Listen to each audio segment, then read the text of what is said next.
আজকে ভিডিওতে আমরা গাড়ির যে ইঞ্জিন হয় মানে ইন্টারনাল কম্বাশন ইঞ্জিন, সেই ইন্টারনাল কম্বাশন ইঞ্জিন সম্পর্কে জানার চেষ্টা করব এবং বোঝার চেষ্টা করব যে এগুলো কাজ কিভাবে করে।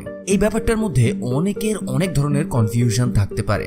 প্রথম কথা, 4 স্ট্রোক ইঞ্জিন কি, 2 স্ট্রোক ইঞ্জিন কি, ডিজেল ইঞ্জিন কিভাবে কাজ করে, পেট্রোল ইঞ্জিন কিভাবে কাজ করে, তারপর গাড়ির মধ্যে লেখা থাকে 100 সিসির ইঞ্জিন কিংবা 150 সিসির ইঞ্জিন, এইগুলোর মানে কি। তো এই সব কিছু এই ভিডিওতে আমরা জানার চেষ্টা করব।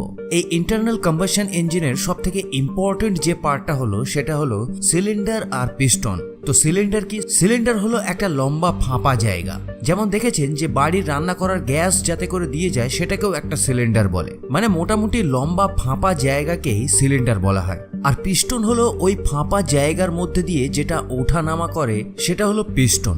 সাইকেলে হাওয়া দেওয়ার সময় আপনি দেখতে পারেন যে একটা লম্বা সিলিন্ডার থাকে আর আপনাকে ওই পিস্টনটাকে উপর থেকে নিচে নামাতে হয়, তারপরেই বাতাস পাইপের সাহায্যে চাকার মধ্যে চলে যায়। তো ওই লম্বা ফাঁপা টিউবটা হলো সিলিন্ডার আর যেটাকে আপনি ওঠানো নামানো করেন সেটা হলো পিস্টন। তো ইঞ্জিনের মধ্যেও এক বা একাধিক পিস্টন আর সিলিন্ডার থাকে। আর ওই সিলিন্ডারের মধ্যে যখন আগুন লাগে তখন পিস্টনটা অটোমেটিক ওপর নিচ করতে থাকে আর তার সাথে ঘোরায় চাকাকে। তো এবার দেখা যাক যে এই সিস্টেমটা অ্যাকচুয়ালি কাজ কিভাবে করে। মেইন জিনিস যেটা হলো সেটা হলো স্ট্রোক। সিলিন্ডারের মধ্যে পিস্টনের একবার উপর নিচে হওয়াটাই একটা স্ট্রোক।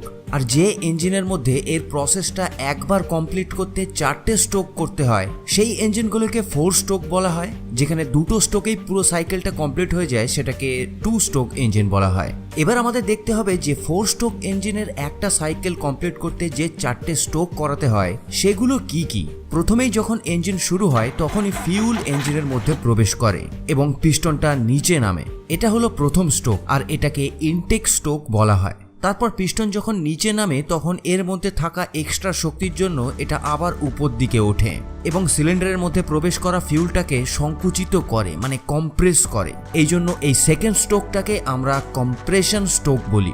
এরপর যখনই কম্প্রেশন স্ট্রোকের ফলে ফিউলটা সংকুচিত হয় সঙ্গে সঙ্গে তার তাপমাত্রাও বেড়ে যায় এবং সিলিন্ডারের উপরে লাগানো থাকা স্পার্ক প্লাগ থেকে একটা স্পার্ক হয় এবং পেট্রোলের মধ্যে আগুন লেগে যায়। এবার ভাবুন পেট্রোলের মধ্যে আগুন লাগলে কি হবে। পেট্রোলের মধ্যে আগুন লাগার ফলে সঙ্গে সঙ্গে ইঞ্জিনের মধ্যে একটা ব্লাস্ট হয় আর এই ব্লাস্ট হওয়ার সাথে সাথে পিস্টনটা সজোরে আবার নিচের দিকে নেমে যায়। আর পেট্রোলের ব্লাস্ট হয়ে যাওয়ার পরে যে পাওয়ারটা তৈরি হয় তার জন্য পিস্টন যে এই সজোরে নিচে নেমে যায় এই স্ট্রোকটাকে মানে তৃতীয় স্ট্রোকটাকে আমরা পাওয়ার স্ট্রোক কিংবা কম্বাশন স্ট্রোক বলি। কম্বাশন স্ট্রোকের পরে পিস্টনের মধ্যে থাকা শক্তির জন্য পিস্টনটা আবার উপরে উঠে আসে। এবার যেহেতু সিলিন্ডারের মধ্যে আগুন লেগেছিল সেই জন্য ধোঁয়াও তো তৈরি হবে। তো 4 নম্বর স্ট্রোকের সময় যখন পিস্টন উপর দিকে ওঠে তখন সিলিন্ডারের মধ্যে লাগানো থাকা একটা ভালভের সাহায্যে ওই ধোঁয়াটা ইঞ্জিন থেকে বাইরে বেরিয়ে যায়। আর কোনো গ্যাসের বাইরে বেরিয়ে যাওয়াটাকে আমরা কি বলি? এক্সস্ট। এই জন্য 4 নম্বর স্ট্রোকটাকে আমরা এক্সস্ট স্ট্রোক বলে থাকি।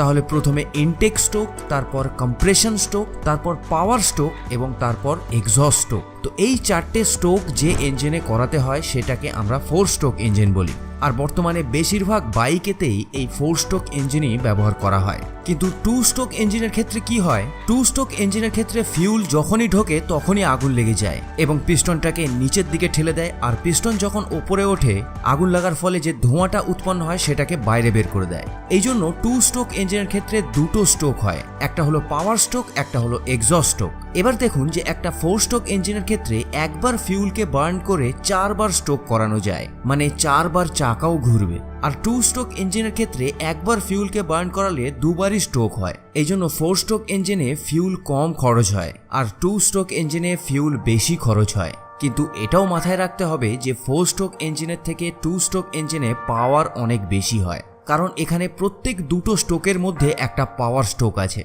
তো এবার দেখা যাক যে পেট্রোল ইঞ্জিন আর ডিজেল ইঞ্জিনের মধ্যে তফাৎটা কি আছে।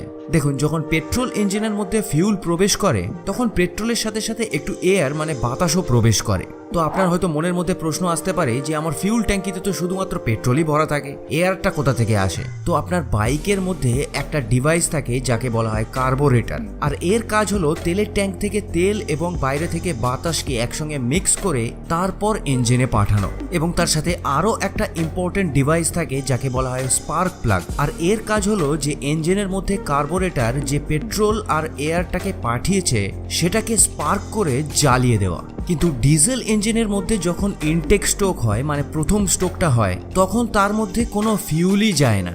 ডিজেল ইঞ্জিনের ক্ষেত্রে ইনটেক স্ট্রোকের মধ্যে শুধুমাত্র এয়ার যায়, শুধু বাতাস যায়, শুধুমাত্র হাওয়া গিয়ে পিস্টনটাকে উপর থেকে নিচে নামিয়ে দেয় এবং তারপর যখন পিস্টন নিচ থেকে উপরে ওঠে তখন ওই পিস্টনটা হাওয়াটাকে এত কম্প্রেস করে যে ওই হাওয়াটা প্রচণ্ড পরিমাণে গরম হয়ে যায় আর তারপর ওই প্রচণ্ড পরিমাণে উত্তপ্ত বাতাসটার মধ্যে একটু ডিজেল স্প্রে করে দেয়, যার ফলে সাথে সাথেই আগুন লেগে যায়। এর মধ্যে স্পার্ক প্লাগের দরকার হয় না।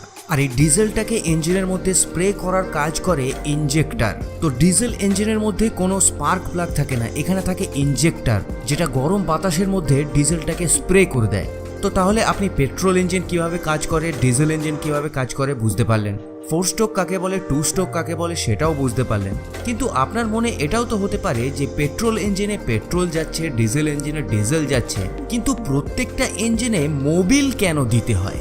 দেখুন, যতক্ষণ গাড়ি চলছে বা ইঞ্জিনটা যতক্ষণ চলছে ততক্ষণ পর্যন্ত ক্রমাগত ওই পিস্টনটা সিলিন্ডারের মধ্যে ওঠা নামা করেই চলেছে আর এর জন্য ওর ভেতরে ঘর্ষণ হচ্ছে আর এই ঘর্ষণের ফলে ওই সিলিন্ডারটা আর পিস্টনটা নষ্ট হয়ে যাওয়ার সম্ভাবনা থাকে। ঘর্ষণকে যতটা সম্ভব কম করার জন্য মোবিলকে ব্যবহার করতে হয়, কারণ আপনি জানেন যে মোবিল একটা লুব্রিকেন্ট যা ঘর্ষণকে কম করানোর জন্য ব্যবহার করা হয়। তো ইঞ্জিন যাতেই চলুক না কেন, পেট্রোলে চলুক বা ডিজেলে চলুক, মোবিল আপনাকে ইঞ্জিনের মধ্যে দিতেই হবে।